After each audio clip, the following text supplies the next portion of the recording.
혹시 쿠팡으로 해외 직구 자주 이용하시나요? 네, 많이들 쓰시죠. 어느 날 갑자기 말이에요. 내가 주문한 적도 없는 물건이 중국에서 출발해서 통관까지 다 끝났다는 알림을 받는다면 기분이 어떨 것 같으세요? 와, 상상만 해도 정말 소름이 돋네요. 그렇죠. 근데 이게 그냥 상상이 아니라 지금 온라인에서는 수많은 사람들이 바로 이 불안감을 현실로 이야기하고 있습니다. 네, 그래서 오늘 저희가 함께 깊이 파고들어 볼 주제가 바로 이 쿠팡에서 터진 대규모 개인정보 유출 사태입니다. 네, 저희가 여러 언론 기사들을 쭉 훑어봤는데요. 대체 어떤 정보가 얼마나 빠져나갔는지, 그리고 왜 사람들은 유독 그 개인 통관 고유 보호라는 번호 하나에 이토록 공포에 가까운 반응을 보이는지. 그리고 가장 중요하죠. 이 불안한 상황에서 당신이 스스로를 지키기 위해 지금 당장 뭘 할 수 있는지 저희가 하나하나 짚어보겠습니다. 이게 확인된 것만 해도요. 3,370만 개의 계정이라고 하더라고요. 영향을 미친 게. 3,370만이요? 사실 숫자가 너무 커서 감이 잘 안 오는데 우리나라 전체 경제활동 인구보다도 많은 숫자라고 하니까 네, 그냥 전 국민적인 사건이라고 봐도 되는 거죠. 거의 뭐 모든 이용자가 해당된다 이렇게 봐도 되겠네요. 맞아요. 유출된 정보를 보면 이름, 이메일, 전화번호는 뭐 기본이고요. 네, 심지어 당신이 저장해둔 그 배송지 주소로 있잖아요.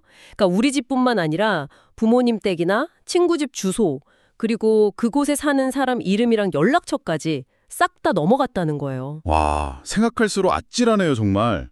그런데 쿠팡 측에서는 로그인 정보나 결제 정보 같은 금융 정보는 안전하다고 딱 선을 긋고 있잖아요. 네, 그랬죠. 그러면서 또 한편으로는 일부 주문 정보가 포함됐다는 좀 애매한 말을 덧붙였어요.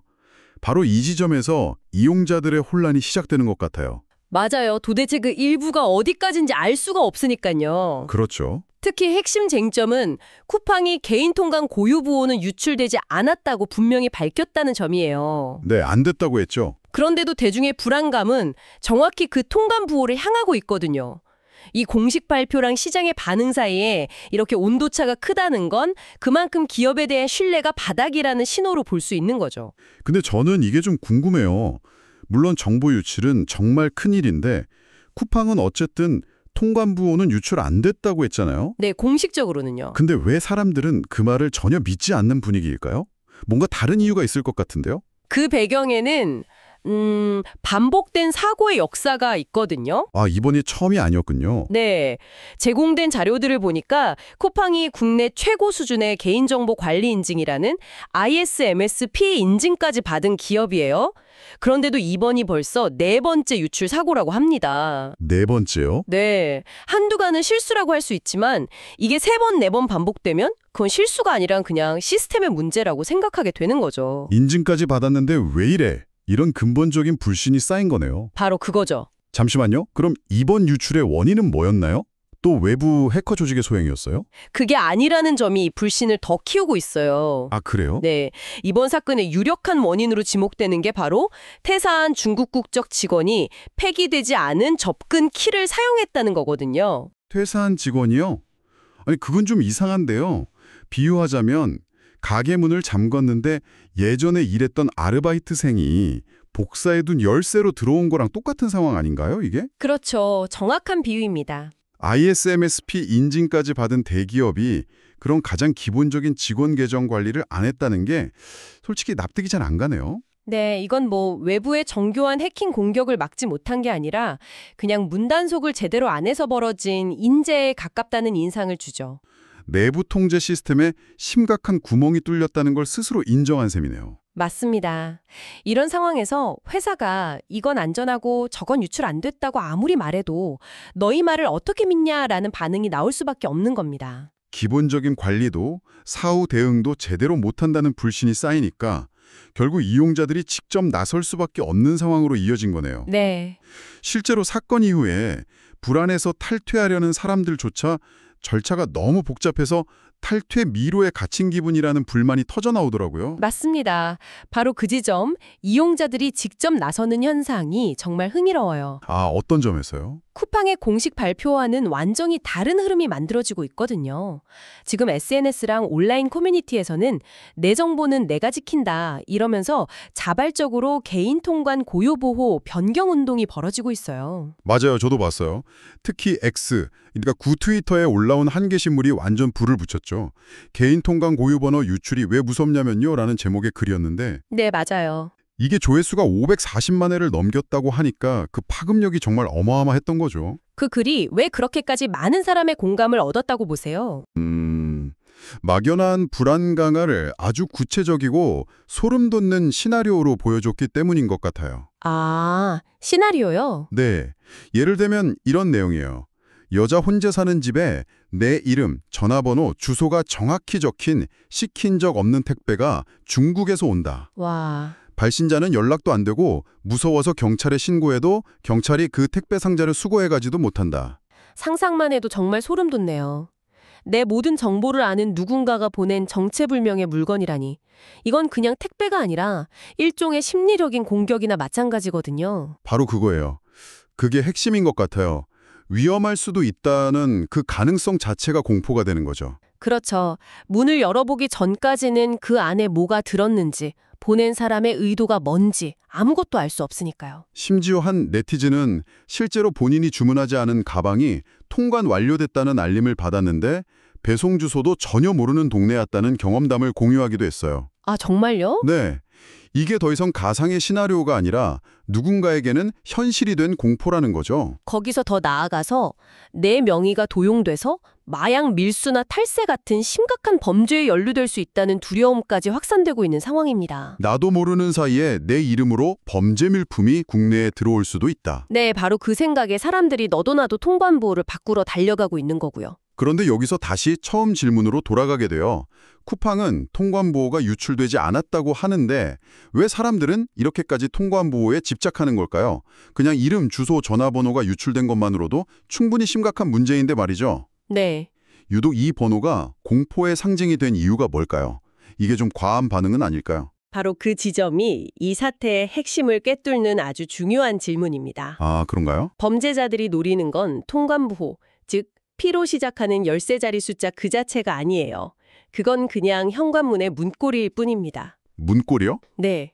진짜 무서운 건 이번에 유출된 당신의 이름, 주소, 전화번호라는 열쇠 3종 세트예요. 아, 열쇠 3종 세트요? 네. 이전까지는 범죄자들이 문고리, 즉 통관보호는 어떻게 구했어도 그 문을 열 정확한 열쇠 3개, 이름, 주소, 연락처를 동시에 갖기는 어려웠어요. 그렇겠죠. 하지만 이번 사태로 그 열쇠 3종 세트가 대량으로 풀린 겁니다. 아, 이제 범죄자는 당신인 척하며 그 열쇠로 문을 열고 당신의 집, 즉 당신의 명의를 마음대로 드나들며 불법적인 물건을 들여놓을 수 있게 된 거죠. 각각의 정보가 아니라 네, 이 정보들이 합쳐졌을 때 비로소 위험한 조합이 완성된 겁니다. 와, 그렇게 비유하니까 정말 확 와닿네요. 결국 통관보호 유출 여부는 중요하지 않을 수도 있겠어요. 그렇죠.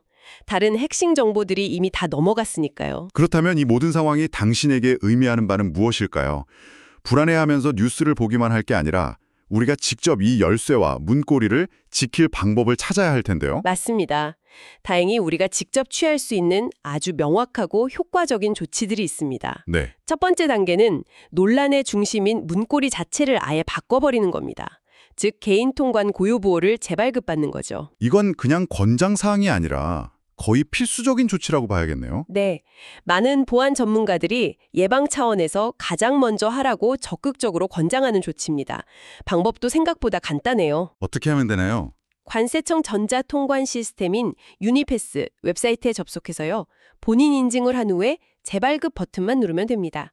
아, 중요한 건 신청 즉시 기존 번호는 효력을 잃고 완전히 새로운 번호가 발급된다는 점이죠. 네, 맞아요. 몇 분만 투자하면 잠재적인 위험의 고리를 일단 끊어낼 수 있는 거네요. 실제로 지금 재발급 신청이 폭주해서 사이트 접속이 잠시 느려지기도 했다는 후기들이 계속 올라오더라고요. 네, 그만큼 많은 분들이 행동에 나서고 있다는 거죠. 자, 그리고 두 번째 단계는 우리 집에 24시간 작동하는 CCTV를 다는 것과 같아요. CCTV요? 네. 내 통관 보호가 나도 모르는 사이에 사용되는 것을 즉시 알아챌 수 있는 그런 실시간 감시망을 구축하는 겁니다. 아, 그 국민비서 굿비 서비스 말씀이시죠? 맞습니다. 카카오톡이나 네이버 앱에서 국민비서 굿비를 검색해서 채널을 추가하고요. 여러 알림 서비스 중에서 관세청 통관 내역 알림을 신청하면 끝이에요. 정말 간단하네요. 네, 이렇게 해두면 앞으로 당신의 통관부호로 물품이 3건을 통과할 때마다 실시간으로 띵동하고 알림을 받을 수 있어요. 이게 정말 중요하겠네요. 만약 내가 시킨 적 없는 물건에 대한 통관 알림이 온다면 그 즉시 명의도용 사실을 인지하고 바로 다음 조치를 취할 수 있으니까요. 그렇죠. 소 잃고 외양간 고차는 게 아니라 소두둑이 담을 넘는 순간 바로 알아챌 수 있게 되는 셈이죠. 딱 맞는 비유네요. 그리고 마지막 3번째 단계. 이건 2차 피해. 특히 보이스피싱이나 스미싱 같은 금융사기를 막는 방어막을 치는 겁니다. 아, 이것도 중요하죠. 쿠팡 고객님 정보 유출에 따른 피해 보상 신청 안내. 아래 링크를 눌러 본인 확인 후 보상금을 신청하세요. 이런 문자를 받으면 네, 나도 모르게 혹해서 누를 수도 있을 것 같아요. 충분히 그럴 수 있죠. 하지만 어떤 경우에도 출처가 불분명한 문자 메시지의 링크는 절대 클릭해서는 안 됩니다. 네, 절대로요. 쿠팡의 공식적인 공지나 안내는 반드시 쿠팡 앱이나 공식 웹사이트를 통해서만 직접 확인하는 습관을 들이는 게 중요해요. 의심스러운 문자는 그냥 바로 삭제하는 게 가장 안전합니다. 좋습니다. 통관부 재발급, 통관 내역 알림 설정, 그리고 스미싱 주의. 이 3가지만 기억해도 일단 불판불은 끌 수 있겠네요. 그렇죠.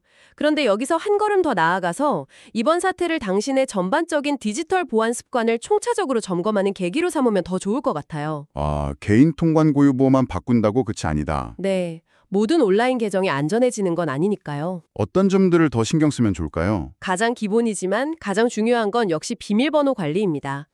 이 기회에 쿠팡뿐만 아니라 당신이 사용하는 다른 중요한 웹사이트들의 비밀번호도 주기적으로 변경하는 것이 좋습니다. 특히 여러 사이트에서 똑같은 아이디랑 비밀번호 돌려 쓰는 습관, 이거 정말 위험하죠.